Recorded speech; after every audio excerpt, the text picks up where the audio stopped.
उत्तर प्रदेश और मध्य प्रदेश वासियों को एक साथ इस ऐतिहासिक स्थल से, इस पौराणिक स्थल से वायु सेवा का आनंद भी प्राप्त होगा।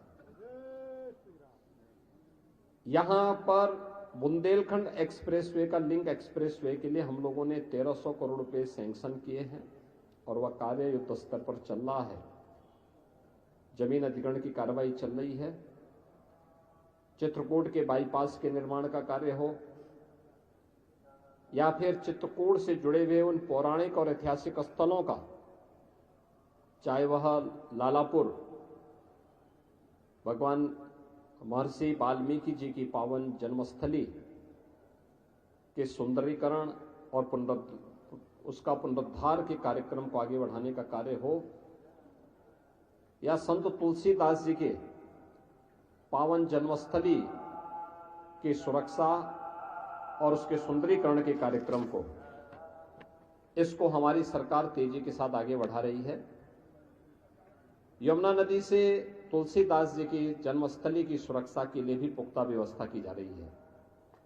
मुझे बताते हुए प्रसन्नता है कि पिछले ही वर्ष हमारी सरकार ने जगतगुरु रामभद्राचार्य विश्वविद्यालय, जो जगतगुरु रामानंदाचार्य पूज्य स्वामी रामभद्राचार्य जी के द्वारा स्थापित किया गया है, उसका राजकीयकरण किया है। अब इसमें सरकार के स्तर पर कुछ नए पाठ्यक्रम भी हम संचालित करेंगे, जिसमें दिव्यांग बच्चों के साथ साथ सामान्य बच्चों की पढ़ाई की भी उत्तम व्यवस्था की जा सके और उनको स्थानीय स्तर पर ही अच्छी सुविधा यहां प्राप्त हो सके। डिफेंस कॉरिडोर, इंडस्ट्रियल कॉरिडोर, पवित्र कामदगिरी परिक्रमा के लिए, इसके अलावा यहां पर आध्यात्मिक और धार्मिक पर्यटन के साथ साथ यहां के इको टूरिज्म के भी एक बेहतरीन सेंटर के रूप में इसको हम विकसित कर सकें, इसके लिए रानीपुर का टाइगर रिजर्व को भी हम अच्छे ढंग से आगे बढ़ाना चाहते हैं।